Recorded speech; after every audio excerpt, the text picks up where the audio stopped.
Olá, começando mais um programa Conexão Geral pela TV Sete Lagoas, informação e opinião para você. Veja os destaques de hoje. Deputados mineiros destinam 39 milhões de reais para o combate à Covid-19. Brasil recebe concentradores de oxigênio doados por empresários. Servidores mineiros protestam contra o estado crítico das UPAs no estado. Prefeito Duílio de Castro visita moradora que foi operada no hospital municipal. Educação familiar é pauta de pesquisa nacional. Institutos nacionais querem mais rigor nas pesquisas eleitorais das próximas eleições. Governo de Minas e BDMG liberam 300 milhões de reais para as prefeituras mineiras executarem obras. Conexão Geral volta em 30 segundos.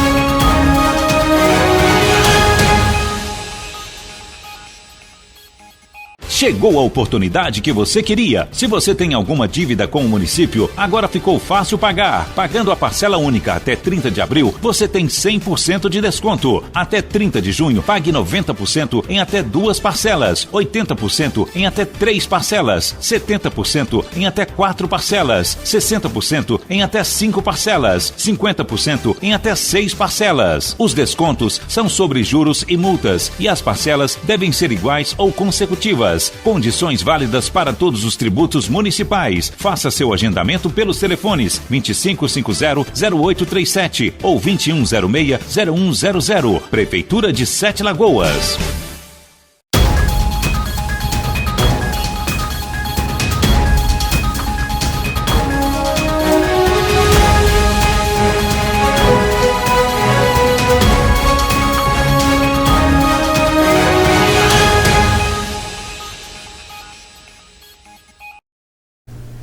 Conexão Geral já está no ar e você sabe que você também pode participar do nosso programa enviando a sua sugestão de pauta, enviando também, né, a sua foto, o seu vídeo, que a gente vai analisar e ver se a gente coloca no ar aqui também.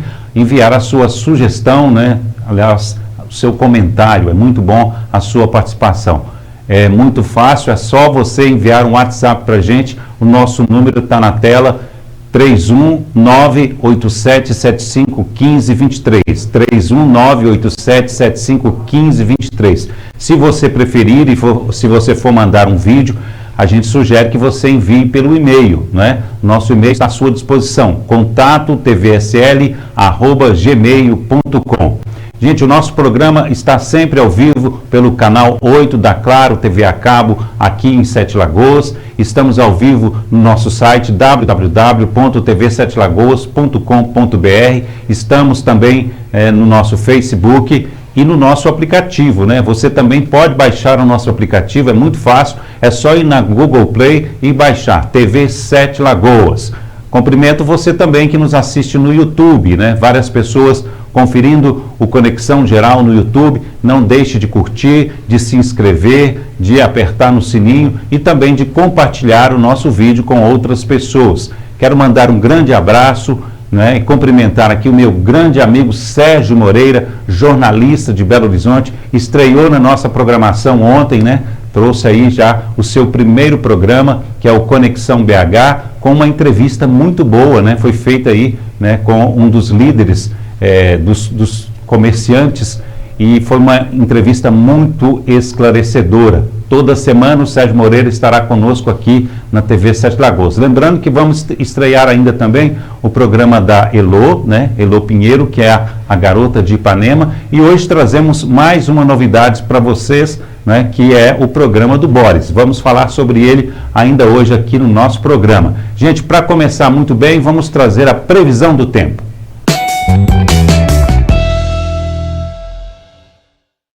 A quinta-feira será marcada por pouquíssima chuva na região sudeste. O tempo fica firme na maior parte de São Paulo, inclusive na capital, e em todo o centro-sul de Minas, incluindo o Triângulo Mineiro e a capital Belo Horizonte.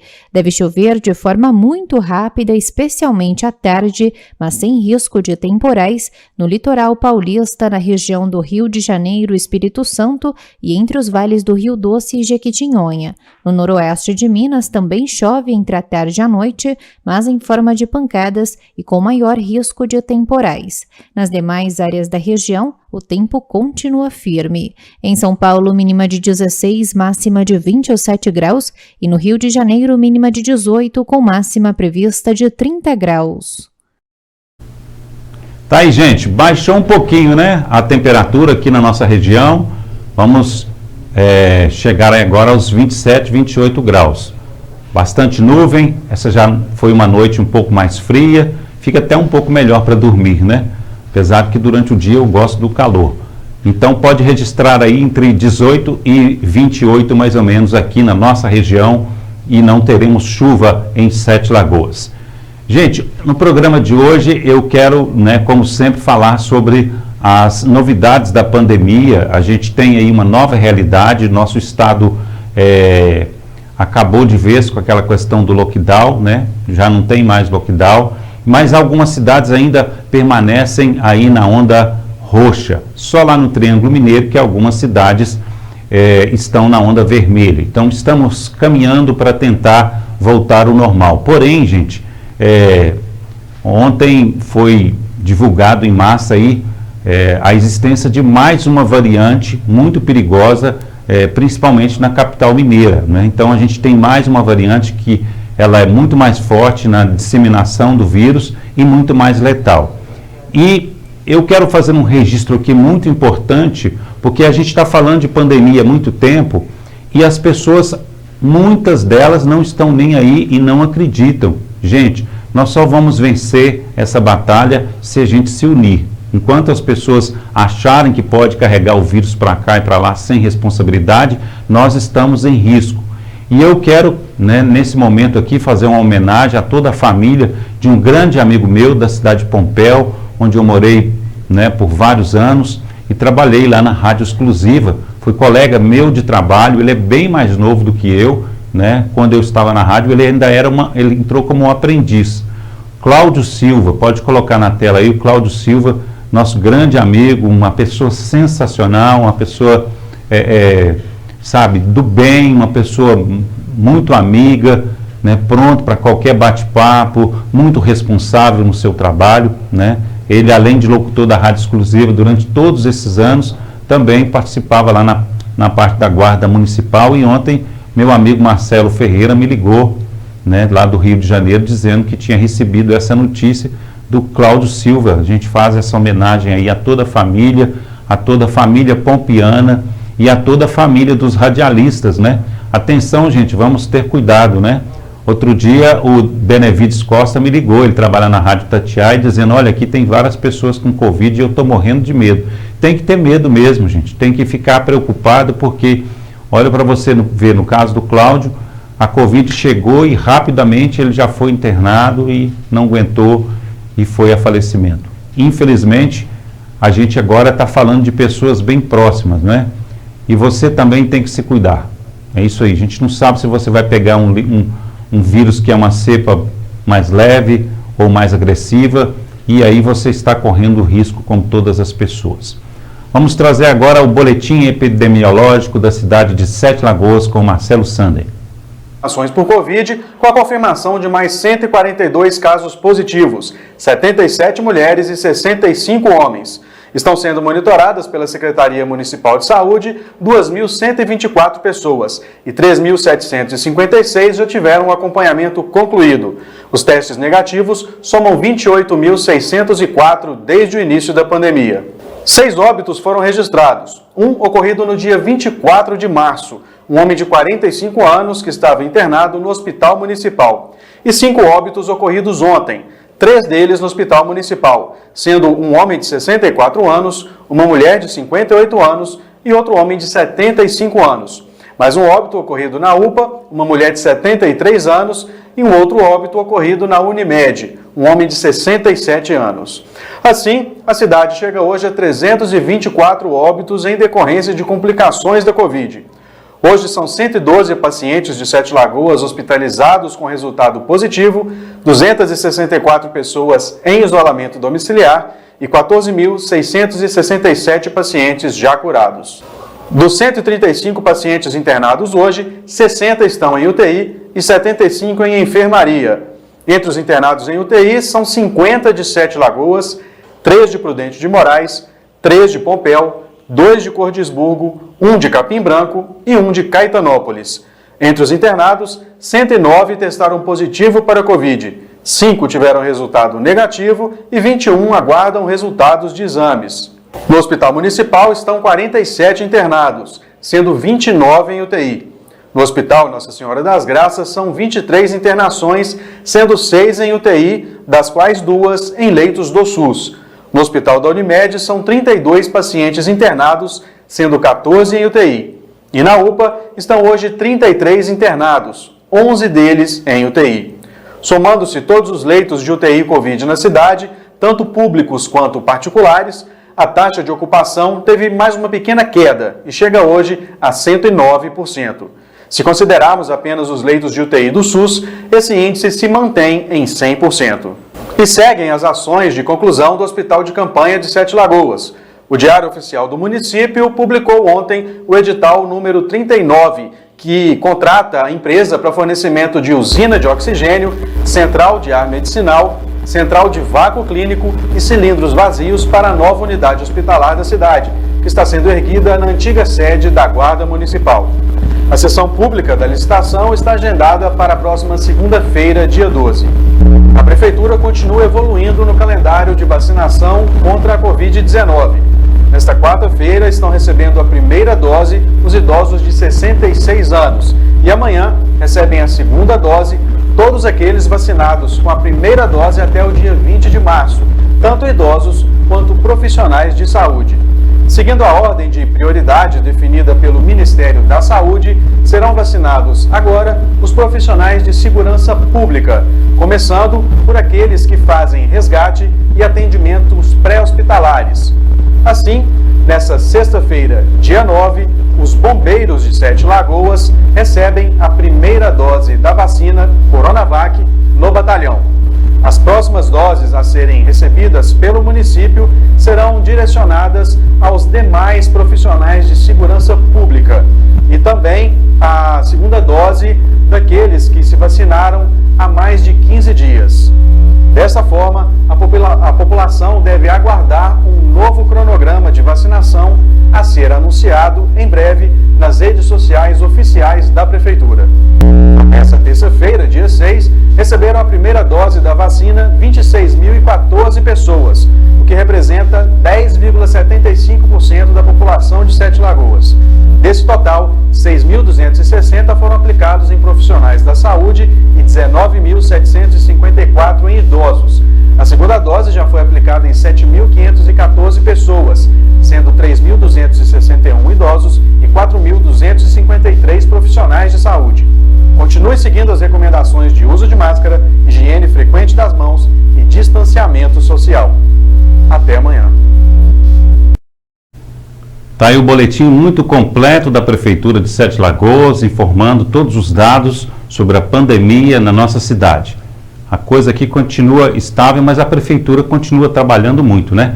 Em breve teremos aí mais leitos, né, que serão disponibilizados para toda a cidade e para a região. E também a Prefeitura continua se esforçando muito, né, trabalhando bastante e vacinando toda a população, né? Lógico, né? Hoje ainda o Estado de Minas está recebendo mais de 34 mil, né, vacinas e elas chegando em Sete Lagoas logo são usadas para vacinar a população.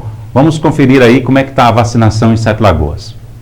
E continua em evolução o calendário de vacinação da Prefeitura contra a Covid-19. Nesta quarta, 7 já estão sendo vacinados os idosos de 66 anos. A partir desta quinta-feira, dia 8 de abril, podem tomar a segunda dose todos os idosos que receberam a primeira dose da Coronavac até o dia 20 de março. Ao todo, 10 unidades da atenção primária estarão vacinando esse público, de 9h30 às 16 horas. A gente está hoje vacinando 66 anos, ontem vacinamos 67, nos pontos já determinados, né? Faculdade Santo Agostinho, Unifem e aqui no ginásio coberto. A gente vai encerrar essa vacinação de primeira dose nesse momento, em função de não ter mais aporte recebido pelo Estado até então. O Estado, nesse aporte de vacinas, focou a segunda dose e agora então a gente também parte para uma atenção especial para essa vacinação desse grupo de segunda dose, que nós vamos informar diariamente os grupos a serem vacinados nos pontos e também já determinados pelo site da Prefeitura. Dr. Flávio Pimenta aproveita para fazer um balanço da vacinação realizada em Sete Lagoas. A gente tem demonstrado uma capacidade de vacinação superior até 2 mil pessoas dia. Nós não estamos recebendo esse aporte para esse nível. De toda forma, isso tem sido bem tranquilo, então, principalmente na parte da tarde, os pontos de vacinação têm tido um fluxo bem mais tranquilo. Às vezes as pessoas concentram muito na parte da manhã, mas tem sido bem tranquilo à tarde. Em tempos de pandemias, tempos de solidariedade, a equipe da Secretaria Municipal de Esportes vem se empenhando ao máximo no auxílio aos profissionais da saúde. Gratificante, né, estar aqui juntamente com a saúde, empenhados a ajudar os idosos à vacinação. E assim, no caso é uma parte que a gente da Secretaria de Esporte não imaginava, né? Então está sendo muito gratificante e estou sendo honrado por isso e fazer parte juntamente com essa equipe. Cibele Raposo é enfermeira, se comoveu com o momento do coronavírus e se prontificou a ser voluntária na vacinação.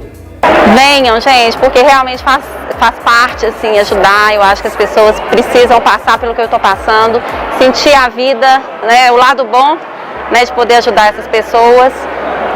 Eu trabalho em hospital também, então às vezes a gente está lá consumido na dor, né, na angústia, e aqui é outro. Tá aí, né, gente, um trabalho muito importante sendo feito pela saúde de Sete Lagoas, né? Tem lá as pessoas já contratadas, tem voluntários e tem um planejamento muito bem feito pela Prefeitura de Sete Lagoas e pela Secretaria de Saúde, né? Parabéns aí ao prefeito e ao nosso secretário que tem atuado muito fortemente no combate à Covid-19. Sete Lagoas não trata só do Sete Lagoanos. Sete Lagoas trata também de pessoas de várias cidades que vêm aqui para o nosso sistema de saúde. E a gente precisa de muita coisa, né? Porque é um buraco sem fundo. A gente precisa de gente, precisa de equipamentos, precisa de dinheiro, né? E falando em dinheiro, os deputados mineiros, né, resolveram aí, fizeram um conjunto, né, de emendas, liberando 33 milhões para o estado todo, para que seja usado no combate à Covid-19. Então agora a gente tem também que buscar uma parte desse dinheiro. Vamos assistir a matéria. Os deputados da Assembleia destinaram 33 milhões de reais de emendas parlamentares para o combate à pandemia no estado. A verba, que já estava prevista no orçamento deste ano para outros fins, será realocada para a compra de equipamentos, medicamentos e ampliação de leitos em hospitais municipais e filantrópicos credenciados para o tratamento da Covid. Acredito que ainda no mês de abril os recursos estarão disponíveis a cada um desses hospitais, porque a urgência e a necessidade nos torna que esses recursos sejam o mais rápido possível. Os parlamentares deixaram claro que podem aportar mais recursos, mas que querem, assim como estão fazendo agora, que se estude realmente a real necessidade, porque nós entendemos que os recursos públicos são escassos e eles têm que ser alocados e têm que ser usados com qualidade e com a finalidade principal, que é de salvar vidas. Essa é a terceira vez que o parlamento destina recursos para o atendimento às vítimas do coronavírus. No ano passado, foram transferidos 300 milhões de reais em emendas parlamentares. Este ano, a Assembleia devolveu ao governo 80 milhões de reais para serem usados na área da saúde. O repasse de agora será feito diretamente aos hospitais, para garantir que a ajuda chegue o mais rapidamente possível. Os critérios foram estabelecidos, foram apresentados pela Secretaria, quais os hospitais que estão voltados à área da Covid e qual a necessidade de cada um desses hospitais. Afinal, não adianta criarmos uma única ação e a necessidade de um hospital de uma determinada região ser diferente de um hospital de outra região. Então, nós estamos estudando ações específicas para cada um dos hospitais, sejam eles beneficentes, sejam eles filantrópicos ou municipais. Tá aí, gente, é um dinheiro muito importante, é uma ação acertada, né, dos deputados nesse exato momento, mas na verdade, né, pelo tamanho do nosso estado ainda é pouco, né? Eu acho que os deputados podem fazer uma nova rodada aí, buscar aí as suas emendas e distribuir mais dinheiro para as prefeituras, porque o combate à pandemia, ele vai demorar mais um tempo, né? É lógico que as vacinas são a coisa mais importante, né? Mas a gente precisa de cuidar de quem pega o coronavírus.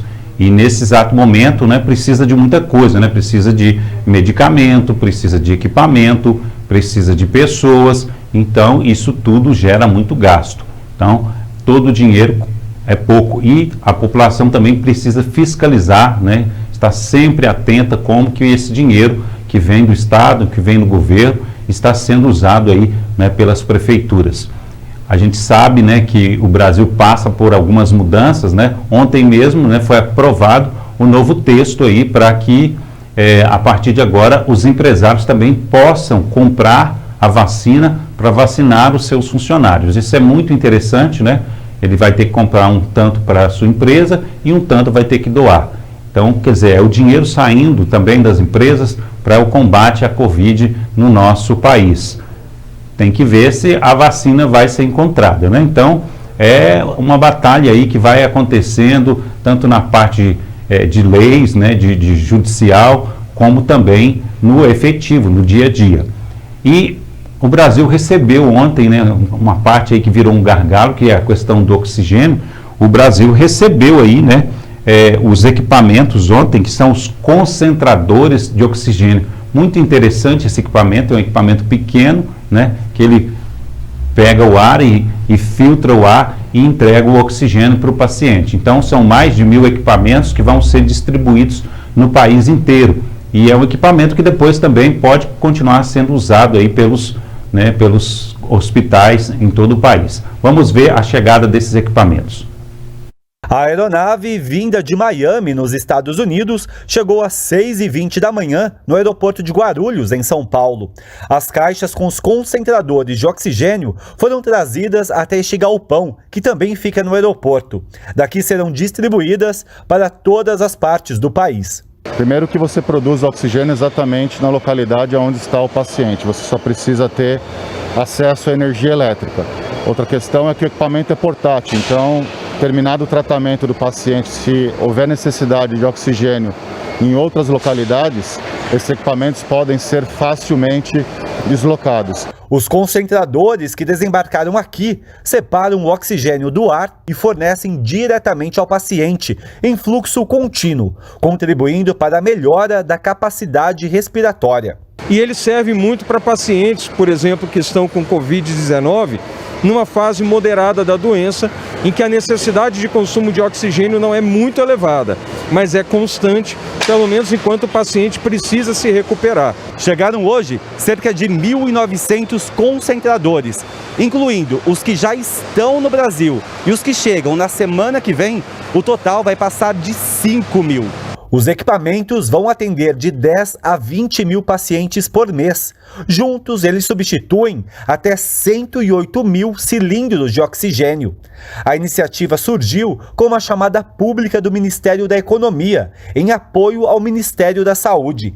13 empresas se uniram para a compra. No total, 35 milhões de reais. Foram muitas conversas com alguns dos maiores empresários brasileiros que atenderam o chamado de fazer uma doação muito significativa, mas que irá salvar milhares de vidas.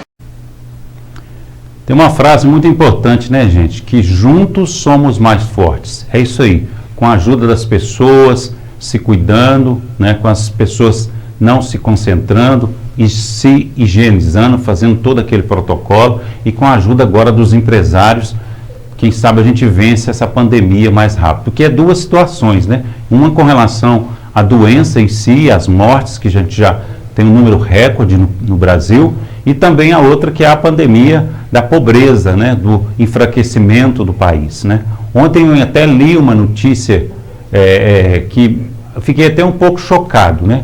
Se você quiser, você pode entrar no nosso site www.tv7lagoas.com.br para você assistir. Olha, gente, mesmo com a pandemia, os ricos, o número de ricos está maior e os ricos estão mais ricos. Eles estão acumulando muita, mas muita riqueza. E os pobres cada dia mais pobres, né? Essa matéria, né, é uma matéria feita pela revista Forbes, está também no nosso site para você que quer conferir, tá bom? www.tv7lagoas.com.br. E vamos falar agora também sobre a fura-fila, né? Já está liberando para as empresas comprarem tudo mais. Agora, pessoas furar fila não pode. Tem que ser eleitas prioridades, as pessoas que tiverem a prioridade vão ser vacinadas primeiro. Então, por exemplo, não é correto uma pessoa de 18 anos, de 16 anos vacinar na frente de uma de 70. E o deputado mineiro Vitor Xavier discursou na Assembleia de Minas, né, ele que defende essa apuração, né, daquele fura-fila que foi feito pelo governo de Minas. Vamos assistir a fala dele. Vacina pode demorar um pouco mais ou um pouco menos, todos teremos, se Deus quiser e se as nossas esferas de governo fizerem o serviço adequado. Então a gente não pode partir da premissa de que um dia o secretário seria, um dia o chefe de gabinete seria, um dia eu serei, mas não chegou minha vez. E não é justo que eu tome o lugar de outros que estão à frente. Então, quando se investiga um processo de fura-fila, é exatamente isso que está se apurando. O dia mais feliz que eu tive nos últimos meses foi o dia que eu vi minha mãe vacinando, foi o dia que eu vi meu pai vacinando com 76 e 71 anos de idade. Essa foi a minha maior alegria, e de tantos brasileiros que têm tido nos últimos dias. E alegria que muitos não tiveram. Nós não estamos discutindo que o secretário tinha direito, que o seu adjunto tinha direito, que muitos da equipe dele tinham direito. Todos temos. Nós estamos querendo entender se quando eles tomaram, se estava nesse tempo. Quem tem 18 anos de idade merece. Agora tem que ver o quando. Tem que ver o quando. Porque isso faz muita diferença. Porque se vacina uma pessoa de 18, 19, de 20 anos, na frente de alguém que tem 60, provavelmente a gente está tirando o direito de quem tem 60. Tá aí, né, gente? É uma coisa correta, né? Tem que fazer justiça. Inclusive, não só esse fura-fila, mas aqueles casos que aconteceram no Brasil, de algumas pessoas que faziam de conta que estava vacinando e não estava vacinando. Isso também precisa ser apurado e precisa de ter, né, um crime para essas pessoas. Elas têm que pagar por isso, porque nós não podemos viver numa situação tão difícil dessa, uma pessoa fazer de conta que está sendo vacinada e não está sendo vacinada, né? A gente precisa de justiça também nesse momento.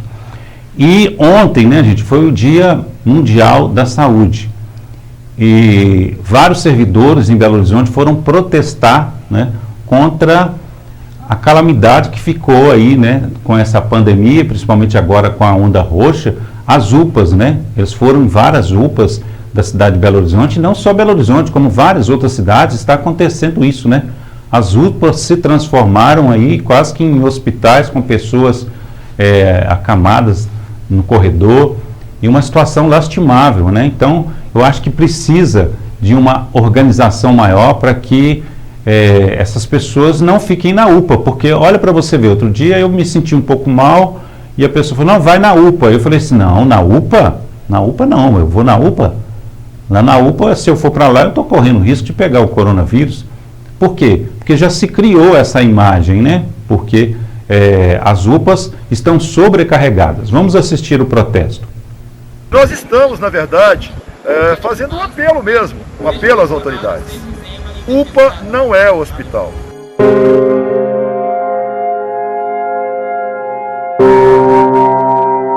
Nós estamos aqui em frente à UPA Venda Nova, hoje, dia 7, é Dia Mundial da Saúde, nós estamos fazendo atos simbólicos em todas as UPAs de Belo Horizonte. Por melhor que sejam os profissionais, por mais dedicados que sejam, as UPAs não estão preparadas para funcionarem como se fosse um hospital.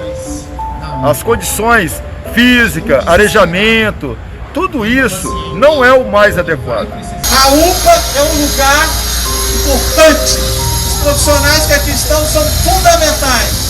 Mas na prática, precisamos saber que não é um leito de CTI. Nós, trabalhadores da UPA, estamos muito indignados e estamos também saturados com essa situação que nós vivemos nesses últimos dias. Transformar as UPAs em CTIs, sem as condições de aparelhagem, de equipamento para atendimento à população, abalou muito a saúde mental dos nossos trabalhadores. A UPA deveria ser um espaço onde a pessoa ficaria no máximo 24 horas até ser estabilizada e encaminhada para o hospital. Mas nós temos relato de pessoas que estão morrendo nas UPAs 5, 8, às vezes até 10 dias aguardando uma vaga de CTI. Por isso, esse ato de hoje é um grito de socorro. Os usuários, os pacientes, os profissionais de saúde pedem socorro, porque nós não podemos deixar que essa situação continue. As pessoas estão morrendo com assistência precária e improvisada em função do colapso do sistema de saúde.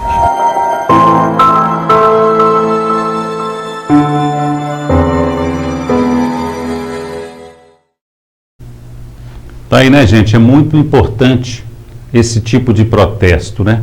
Às vezes só se chama atenção quando tem um protesto. Se fala que protesto, que greve é coisa de esquerda, mas não é não, gente. Protesto é uma forma da população reivindicar, da população mostrar algo que está errado e de chamar a atenção, né, dos gestores e principalmente dos políticos que são eleitos, né, pela gente para tomar conta, né, das coisas que a gente precisa, né, porque por trás de qualquer coisa precisa de uma boa organização. E está faltando é isso, né? Foi todo mundo pego de surpresa e não tem planejamento. Então, está na hora do governo começar, o governo federal, o governo estadual, prefeituras, fazer uma organização melhor, né, sobre as UPAs, para que elas não fiquem tão sobrecarregadas. Vamos ao nosso primeiro intervalo, já voltamos aqui com o nosso Conexão Geral.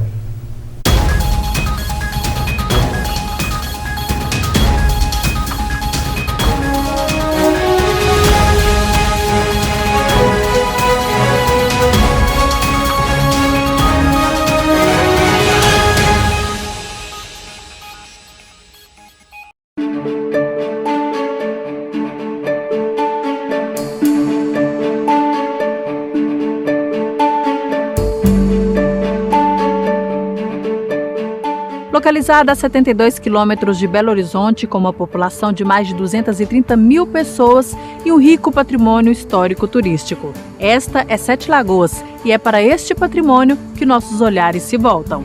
Não tem como falar de Sete Lagoas e sua história sem pensar na Serra de Santa Helena e a igrejinha no topo da serra.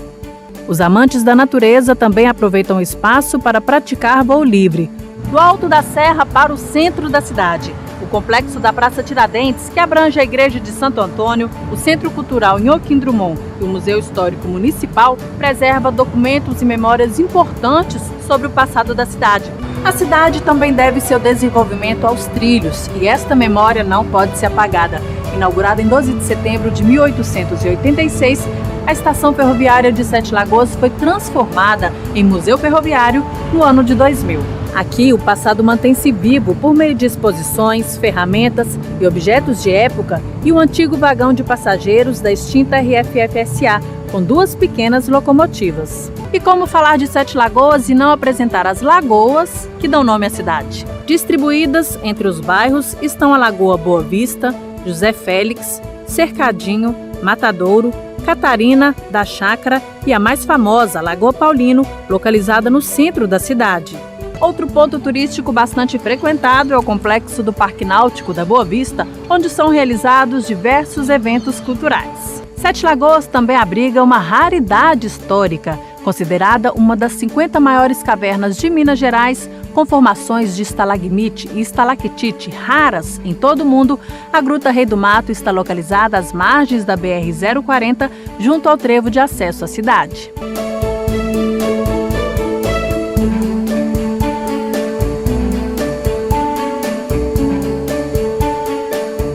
Ficamos por aqui, mas Sete Lagoas está de portas abertas com muito mais contos e encantos. Este foi o nosso olhar sobre a cidade. E o seu, qual é?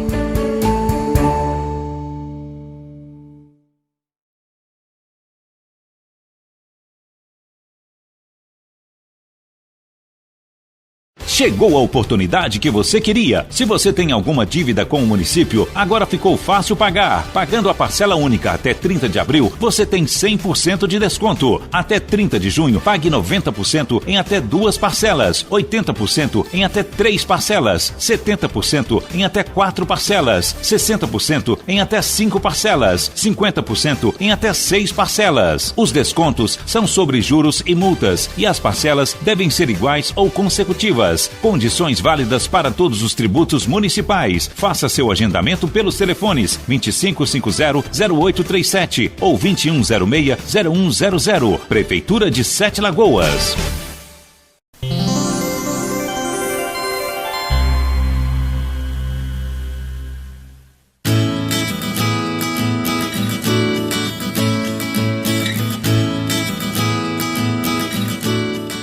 O Hospital Nossa Senhora das Graças nasceu em 1880. De lá para cá, se tornou referência em saúde para a população de Sete Lagoas e também da região.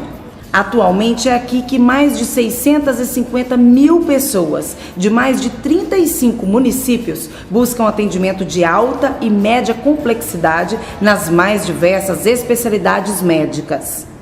No Hospital Nossa Senhora das Graças, mais de 70% de todos os atendimentos são voltados para pacientes do SUS. Só para se ter uma ideia da grandeza do Hospital Nossa Senhora das Graças, todos os anos são realizadas aqui uma média de 7 mil cirurgias em mais de 20 especialidades. E esse número é ainda maior quando consideramos as internações, os atendimentos de urgência e os ambulatoriais. No Hospital Nossa Senhora das Graças funciona a única maternidade da região, referência para pacientes de mais de 35 municípios. Por mês, são cerca de 400 partos e mais de 15 mil atendimentos a gestantes, independente se elas têm plano de saúde ou não. Aqui, mãe e filho recebem total assistência. A segurança do paciente e a qualidade no atendimento são valores que o Hospital Nossa Senhora das Graças carrega consigo desde a sua fundação. Por isso, o hospital está equipado com modernos leitos de UTI adulto, pediátrico e neonatal. É também no Nossa Senhora das Graças que funciona o serviço de hemodiálise. Mais de 28 mil sessões são realizadas por ano e mais de 95% dos pacientes também não têm plano de saúde. Só quem precisa ou já precisou ser atendido aqui vai entender o que eu estou dizendo. E você, vai esperar precisar de atendimento para ajudar ou vai começar a fazer a sua parte agora?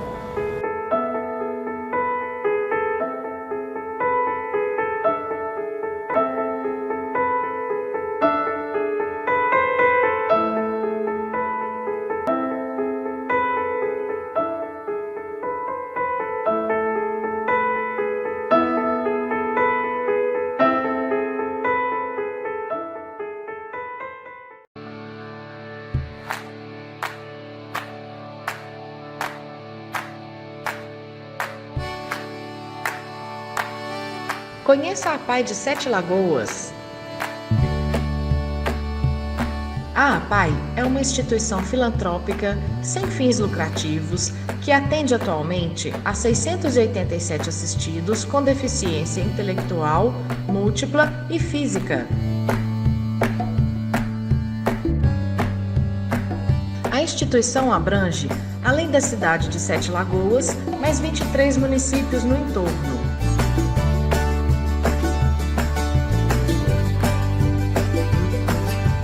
Temos 3 setores de atendimento: saúde, educação e assistência social.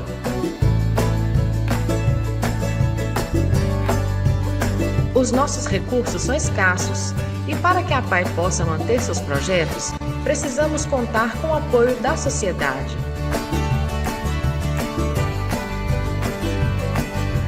Para fazer sua doação, entre em contato conosco através do nosso WhatsApp 31 99749 6873.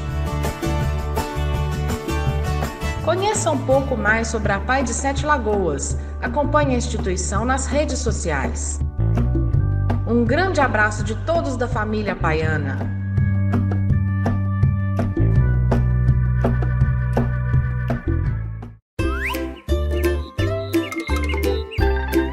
Que absurdo! Só agora esse homem resolveu tirar a água dos pneus. Tem gente que ainda faz de conta que a água parada só se acumula na casa ao lado. Daqui a pouco esses pratinhos viram ninho de mosquito. Cada um tem que fazer a sua parte. Dengue. Quando você culpa o vizinho, o mosquito ganha terreno. Mais atenção para a prevenção. É o governo do estado cuidando da saúde dos mineiros. Minas Gerais. Governo diferente. Estado eficiente.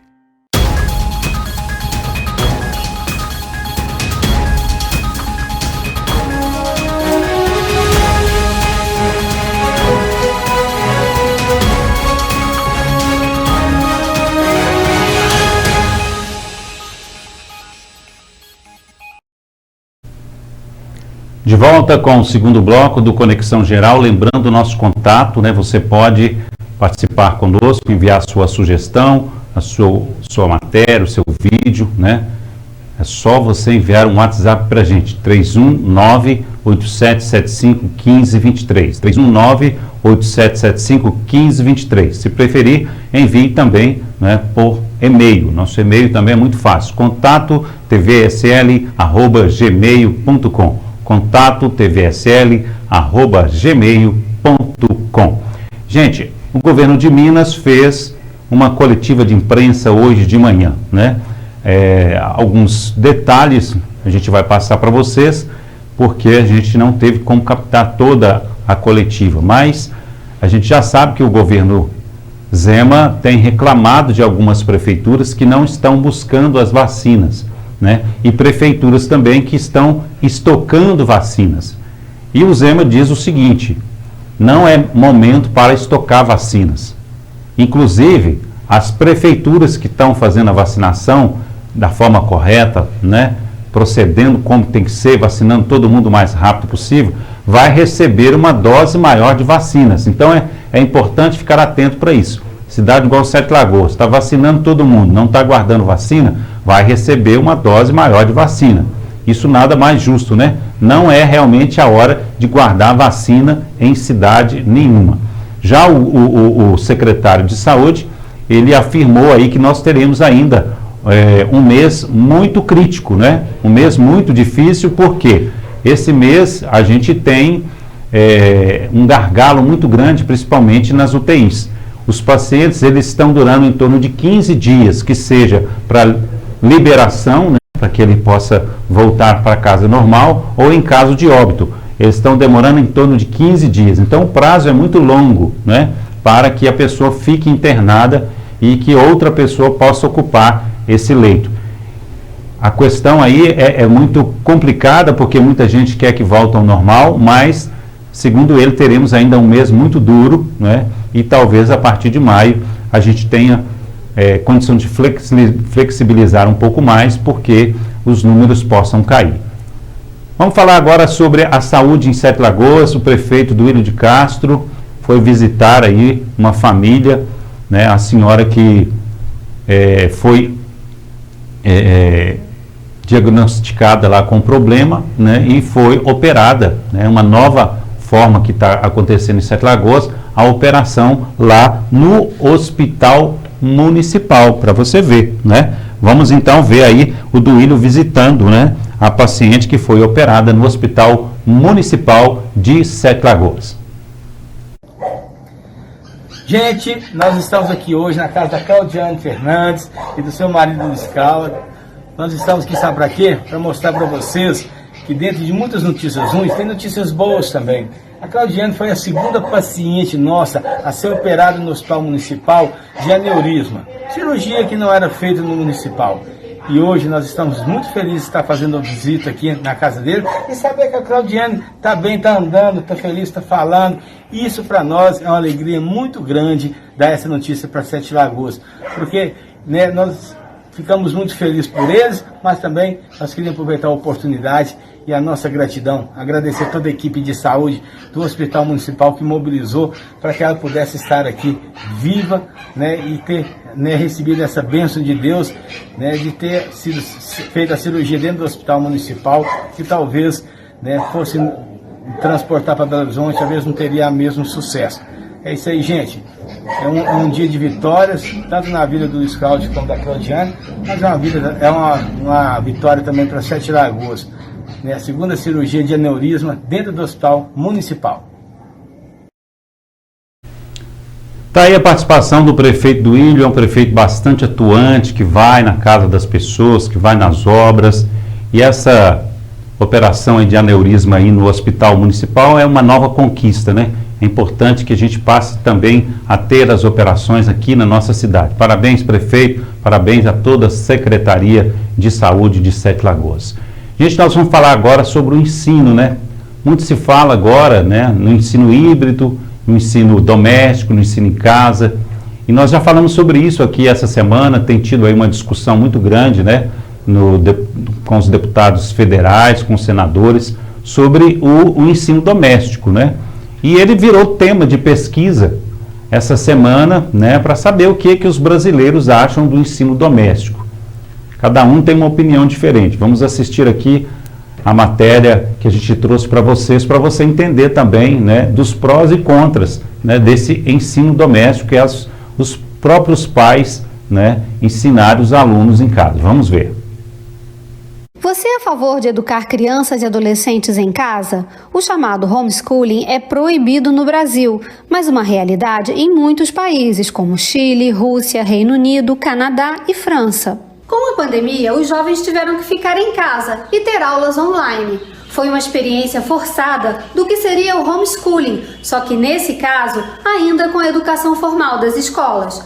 Mas será que essa temporada de ensino em casa, na prática, mudou a forma como os brasileiros encaram esse tipo de educação? Uma pesquisa feita pelo Instituto Data Senado em dezembro de 2020 mostra que alguma coisa mudou sim. 36% dos pais disseram que são a favor do direito de educar os filhos em casa. Em 2019, eram 20%, um aumento de 80% favorável ao homeschooling. Apesar de 55% dos entrevistados acharem que a qualidade do ensino vai piorar com a educação em casa, esse percentual é menor do que os 62% que responderam em 2019. A pesquisa também apurou que diminuiu o número daqueles que consideram o homeschooling prejudicial à socialização de crianças e adolescentes. Eram 64% em 2019 e 58% em 2020. Entre os entrevistados responsáveis por algum menor de 18 anos, 41% escolheriam educar os filhos em casa. Em 2019, esse número era de 30%. E por qual motivo as pessoas escolheriam o homeschooling? A maioria quer evitar o bullying nas escolas, 77%. Em segundo lugar, gostariam de aumentar a presença da família em casa, 63%. E também há os que querem atender melhor as necessidades individuais do filho, 53%. Também foram citadas questões de saúde, exposição à violência, influência ideológica da escola e exposição a drogas. E por que os pais não optariam pela educação em casa? A maioria, 69%, respondeu que pelo prejuízo à qualidade de ensino. Quase o mesmo percentual, 68%, consideram prejuízo à formação da criança. O terceiro motivo, citado por 66% dos entrevistados, é a falta de suporte pedagógico. No Brasil, o ensino em casa é proibido, tanto pelo Estatuto da Criança e do Adolescente, como pelo Código Penal, encarado como abandono intelectual de menor. 2 projetos em tramitação no Senado regulamentam essa modalidade de ensino e criam regras como avaliação periódica e obrigação de seguir o Currículo Nacional Comum. Como vimos pela pesquisa, esse é um assunto ainda bastante polêmico. O projeto parte de 2 princípios absolutamente equivocados. O primeiro, a concepção de que a figura do professor é absolutamente acessória, coadjuvante ou até mesmo desnecessária, uma vez que entende-se que um pai e uma mãe poderiam conduzir o processo educativo dos seus filhos, ainda que sem qualquer tipo de formação pedagógica. E um segundo aspecto que também nos parece muito grave é fazer com que essas crianças estejam dentro de casa, dentro desta redoma, como se houvesse uma espécie de proteção. Caso... Tá aí, né, gente? É uma matéria muito importante ser mostrada para a gente ir evoluindo nesse assunto, né? Eu, por exemplo, tenho a minha opinião, eu acredito que você tem a sua, né? Acima de tudo, eu acho que aquela questão de escola, as pessoas reunidas, estudando, é muito importante, né? Esse negócio de ficar isolado em casa, a internet do jeito que é, não sei, né? Vamos evoluindo nisso aí. Gente, a gente tem trazido aqui vários programas novos, a gente tem tentado fazer uma programação bacana, tem tentado levar a nossa transmissão via internet, pelo aplicativo, pelo site, pelas redes sociais, pelo YouTube, pelo canal também, né, a cabo, e também, né, trazer conteúdos inteligentes. E ontem a gente recebeu o convite aí da TV Com BR de estar entrando em parceria para mostrar para vocês também conteúdo novo que a TV Com vai estar colocando no ar, que é o jornalismo do Boris, né? Lembra do Boris Casoy? Aquele que falava, é uma vergonha? Então, ele também estará na nossa grade de programação. Vamos ver a chamada. Diariamente, um dos mais renomados jornalistas do país, passando a limpo as manchetes dos principais jornais. O João Dória foi para Miami e voltou no mesmo dia. As imagens que a televisão trouxe são terríveis, são assustadoras. A análise séria, objetiva, doa quem doer. Para médicos e para o pessoal de combate à Covid, máscaras que não são as corretas. Isso é uma vergonha. Jornal do Boris, a gripe da notícia. Espero às 8 horas da manhã, de segunda a sexta-feira. Até lá. Muito bem, está aí o Boris Casoy, grande experiência no jornalismo brasileiro, estará conosco também às 8 horas da manhã e também ao meio-dia, logo após o Tempo Esportivo. O Tempo Esportivo agora vai ter que terminar na hora certa, né, Jay? Meio-dia em ponto, senão vai dar problema. É isso aí. Mas a gente vai ajustando aqui a nossa grade para dar tudo certinho e a gente tem um conteúdo inteligente para vocês. Informação, opinião, entretenimento, educação, religião, só coisa boa para vocês. Gente, nós aqui sempre estamos na expectativa de coisas boas, né? E eu vou anunciar aqui, não vou passar a matéria porque o tempo é curto, a participação do governador Romeu Zema ontem, junto com o Sérgio Guzmão do BDMG, estão liberando a linha de crédito de 300 milhões de reais para as prefeituras de Minas Gerais fazerem obras. Então é muito importante os prefeitos estarem atentos a esse dinheiro aí para fazer os projetos e mandar lá para o BDMG, para o governo de Minas, para buscar os recursos. É hora da ação política estar participando aí da organização, das equipes de projetos, estar trabalhando, não é? Gente, vamos trazer agora para vocês que é muito importante esta matéria aqui que fala sobre as pesquisas políticas nas próximas eleições, né? Vários institutos estão exigindo, né, maior rigor nas pesquisas, na forma de trabalhar as pesquisas nas próximas eleições. Isso é muito importante porque, igual em Sete Lagoas mesmo, na última campanha política, se fosse depender das pesquisas, tinha dado outro resultado, né? Na verdade, parece que há uma manipulação das pesquisas e isso precisa acabar, né? Vamos assistir a matéria. Até chegar ao momento de escolher os candidatos na urna eletrônica, os eleitores são expostos a uma grande variedade de informações, entre elas as pesquisas de intenção de voto, que têm a capacidade de descobrir e antecipar os movimentos da opinião pública, e tem também o poder de mudar votos e influir nos resultados eleitorais. Por isso, a legislação eleitoral impõe uma série de critérios para a realização de pesquisas. Em audiência pública do Grupo de Trabalho da Câmara, que discute a reforma do Código Eleitoral, representantes dos institutos de pesquisa e dos profissionais de estatística pediram a atualização dessas regras, para evitar que ocorram manipulações dos resultados. Uma das propostas apresentadas pela Associação Brasileira de Empresas de Pesquisa, a ABEP, é a redução de 5 para 3 dias do prazo entre o registro da pesquisa na Justiça Eleitoral e a divulgação dos resultados. O objetivo é fazer com que os dados retratem com maior fidelidade as mudanças nas intenções de voto, numa época em que as informações circulam e mudam opiniões com grande velocidade, e também impedir o uso de informações privilegiadas por operadores do mercado financeiro. Quando uma pesquisa é registrada, todos têm acesso ao detalhamento dessa pesquisa, ou seja, as informações técnicas, como tamanho e composição da amostra, e também a data em que essa pesquisa vai ser divulgada. Como se sabe que a divulgação da pesquisa afeta o cenário econômico, o mercado financeiro, muitas instituições contratam pesquisa idêntica para consumo próprio, que são aquelas pesquisas sem divulgação, para ter acesso a essa informação e se movimentar no mercado financeiro de maneira antecipada. Outra proposta é a proibição de realização de pesquisas eleitorais com recursos dos próprios institutos que fazem os levantamentos. Nas eleições de 2020, segundo a ABEP, mais de 7.500 pesquisas registradas no Tribunal Superior Eleitoral foram feitas formalmente com recursos dos próprios institutos, num valor declarado de R$ 78 milhões.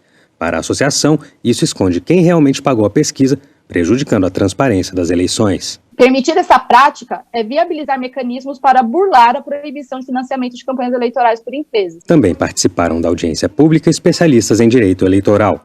Um dos pontos enfatizados foi a necessidade de que o Legislativo, ao fazer a reforma do Código Eleitoral, evite deixar brechas para que o Poder Judiciário estabeleça regras que não estão previstas nas leis. Para evitar que, diante desse vácuo legislativo, o Poder Judiciário faça, por resolução ou por decisão judicial, o ideal é que essa Casa Legislativa, que é o locus adequado, é quem, então, deva regulamentá-las. O grupo de trabalho realizou ainda uma reunião técnica com o ministro Alexandre de Moraes, do Supremo Tribunal Federal e do Tribunal Superior Eleitoral. O ministro demonstrou uma preocupação muito grande, por exemplo, com a democracia interna dos partidos políticos. Os partidos recebem muitas benesses da democracia, como exclusividade de candidatura, como a questão do financiamento, tempo de antena, e precisa, em troca, garantir uma participação maior da sociedade no processo eleitoral. As minorias ou maiorias minorizadas, como mulheres, negros, jovens, estão na preocupação do ministro e estão nas nossas preocupações também. Tá aí, gente, é essa pesquisa que a gente precisa que funcione de forma correta, né?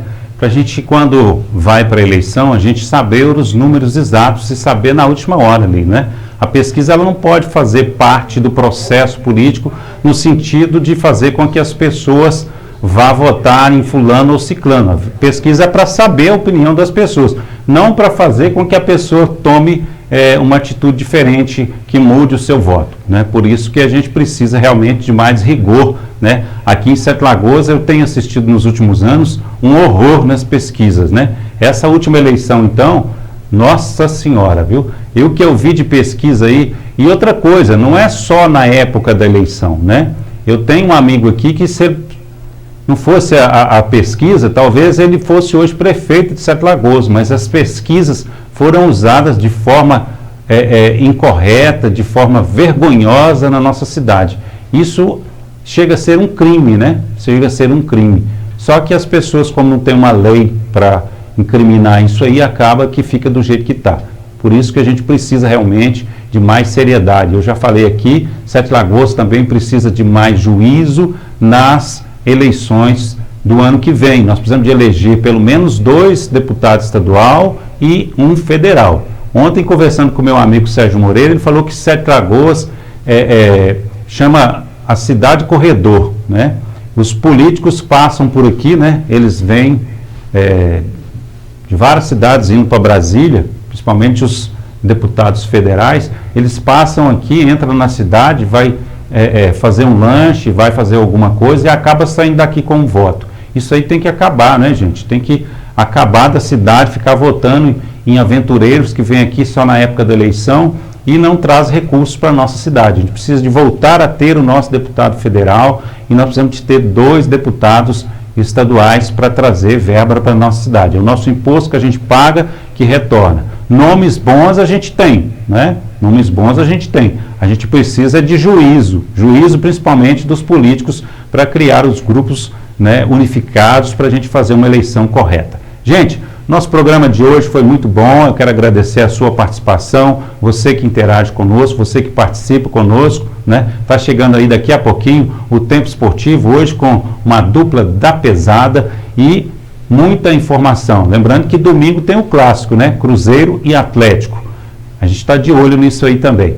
Um abraço para você, até o próximo Conexão Geral, voltamos amanhã às 9h30. Até lá então.